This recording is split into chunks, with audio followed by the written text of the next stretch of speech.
अगर आज की दुनिया में किसी एक समझौते को गेम चेंजर कहा जा सकता है तो वह भारत और यूरोपीय यूनियन के बीच हुआ यह फ्री ट्रेड एग्रीमेंट है, जिसे प्रधानमंत्री नरेंद्र मोदी ने खुद mother of all trade deal कहा है। सोचिए, दुनिया की दूसरी सबसे बड़ी और चौथी सबसे बड़ी अर्थव्यवस्था जब आपस में हाथ मिलाती है तो उसका असर सिर्फ कागजी समझौतों तक सीमित नहीं रहता, बल्कि वह रोजगार, निवेश, शिक्षा, तकनीक और वैश्विक संतुलन तक जाता है। प्रधानमंत्री मोदी ने सोशल मीडिया प्लेटफॉर्म एक्स पर साफ कहा कि इस डील से विकास के साथ सहयोग के नए रास्ते खुलेंगे और इसका फायदा सिर्फ भारत या यूरोप को नहीं, बल्कि पूरे वैश्विक समुदाय को होगा। इसी पोस्ट के साथ जारी पोस्टर में बताया गया कि यह समझौता 75 अरब डॉलर यानी करीब 6.41 लाख करोड़ रुपए के निर्यात के रास्ते खोलेगा।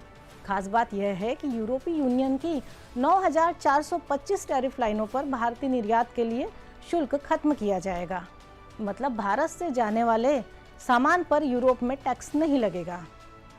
इसका सीधा मतलब है कि भारतीय मैन्युफैक्चरर्स और एमएसएमई को यूरोप के हाई वैल्यू ग्राहकों तक सीधी पहुंच मिलेगी। पोस्टर में यह भी साफ किया गया कि भारत के कुल निर्यात मूल्य का 99% हिस्सा यूरोपीय यूनियन में ड्यूटी फ्री एंट्री पाएगा। सिर्फ सामान ही नहीं, इस ट्रेड डील से भारत को यूरोप के आईटी, फाइनेंशियल और शिक्षा जैसे अहम सब सेक्टर्स तक पहुंच मिलेगी। छात्रों के लिए भी यह समझौता बड़ी सौगात है, क्योंकि इसके तहत पढ़ाई पूरी होने के बाद 9 महीने का गारंटीड वीजा दिए जाने की व्यवस्था की गई है। इसके साथ ही दोनों पक्ष आर्टिफिशियल इंटेलिजेंस, क्लीन टेक और सेमीकंडक्टर जैसे भविष्य के क्षेत्रों में सहयोग मजबूत करने पर सहमत हुए हैं। प्रधानमंत्री मोदी ने इसे केवल एक व्यापारिक समझौता मानने से इनकार करते हुए कहा कि यह साझा समृद्धि का नया ब्लूप्रिंट है, जो किसानों, छोटे उद्योगों और मैन्युफैक्चरिंग सेक्टर के लिए यूरोपीय बाजार के दरवाजे खोलेगा और सर्विसेज सेक्टर में सहयोग को नई ऊंचाई देगा। अब इस आर्थिक समझौते की तस्वीर को थोड़ा और बड़ा करके देखें तो इसके पीछे की रणनीतिक सोच भी उतनी ही अहम है।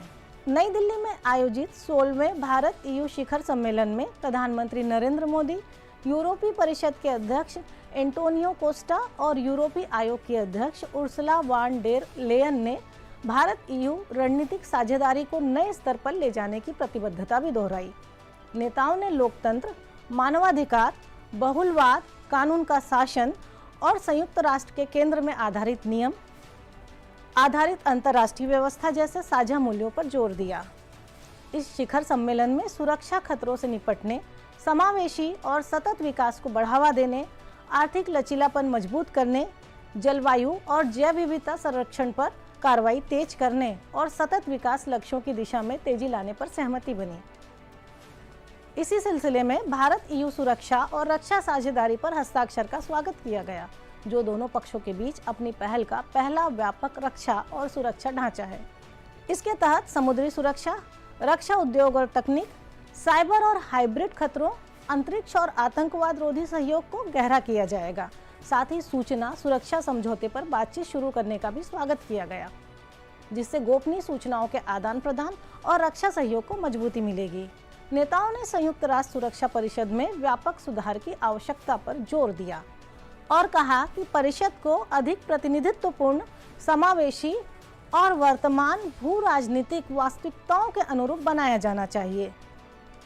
इंडो पैसिफिक क्षेत्र को लेकर दोनों पक्षों ने माना कि यूरोप और इंडो पैसिफिक की सुरक्षा और समृद्धि एक दूसरे से जुड़ी हुई है, इसलिए अंतर्राष्ट्रीय कानून और UNCLOS के अनुरूप स्वतंत्र, खुले और शांतिपूर्ण इंडो पैसिफिक के लिए साझा प्रतिबद्धता दोहराई गई।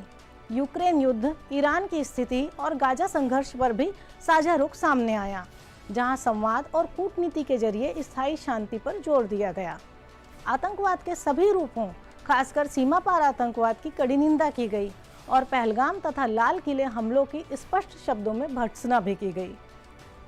अब अगर इस पूरे घटनाक्रम को एक साथ जोड़कर देखें तो Bharat EU free trade agreement सिर्फ आज का समझौता नहीं, बल्कि आने वाले दशकों की दिशा तय करने वाला कदम है।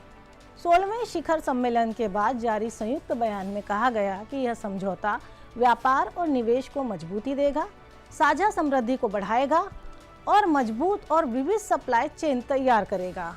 मौजूदा वैश्विक अनिश्चितताओं के दौर में इसे और भी अहम बताया गया, क्योंकि मजबूत आर्थिक रिश्ते विकास, रोजगार, हरित बदलाव और औद्योगिक प्रगति के लिए जरूरी हैं। नेताओं ने FTA को पूरी तरह लागू करने का संकल्प लिया और निवेश संरक्षण समझौते तथा भौगोलिक संकेत समझौते पर बातचीत जल्द पूरी करने के निर्देश भी दिए। WTO की भूमिका को रेखांकित करते हुए वैश्विक व्यापार व्यवस्था में सुधार की जरूरत पर भी जोर दिया गया। तकनीकी क्षेत्र में सहयोग के लिए Bharat EU trade and technology council को अहम आधार बताया गया, जिससे रिसर्च, इनोवेशन और कारोबार पूरे वैल्यू चेन से एक दूसरे से जुड़ सकेंगे। Digital public infrastructure startup partnership, Bharat EU innovation hub, वैज्ञानिक सहयोग को 2030 तक बढ़ाने और होराइजन यूरोप से भारत को जोड़ने, ग्रीन हाइड्रोजन टास्क फोर्स और 2026 में Bharat EU wind business summit जैसे फैसले इस बात के संकेत हैं कि यह साझेदारी सिर्फ ट्रेड तक सीमित नहीं रहेगी। कनेक्टिविटी पार्टनरशिप, एविएशन डायलॉग, समुद्री परिवहन सहयोग और भारत मध्य पूर्व यूरोप आर्थिक कॉरिडोर का जिक्र बताता है कि भारत के साथ साथ रास्ते भी मजबूत किए जा रहे हैं। AI इम्पैक्ट समिट और भारत EU बिजनेस फोरम के जरिए निजी निवेश और नए कारोबारी प्रयासों को आगे बढ़ाने का संदेश भी साफ है। आज भारत ने अपने इतिहास का अब तक का सबसे बड़ा फ्री ट्रेड एग्रीमेंट संपन्न किया है। The European Union and India must work together towards our shared prosperity and security. We did it. We delivered the mother of all deals. दुनिया में लोग जिसकी चर्चा मदर ऑफ ऑल डील्स के रूप में कर रहे हैं, वो भारत के 140 करोड़ लोगों और यूरोपीय देशों के करोड़ों लोगों के लिए बहुत बड़े अवसर लेकर आया है। ये दुनिया की दो बड़ी अर्थव्यवस्थाओं के बीच तालमेल का एक शानदार उदाहरण है, जो वैश्विक GDP के करीब 25% और वैश्विक व्यापार के करीब 1/3 हिस्से का प्रतिनिधित्व करता है। ये समझौता व्यापार के साथ साथ लोकतंत्र और नियमों पर आधारित शासन व्यवस्था के प्रति साझा प्रतिबद्धता को सशक्त करने वाला भी है।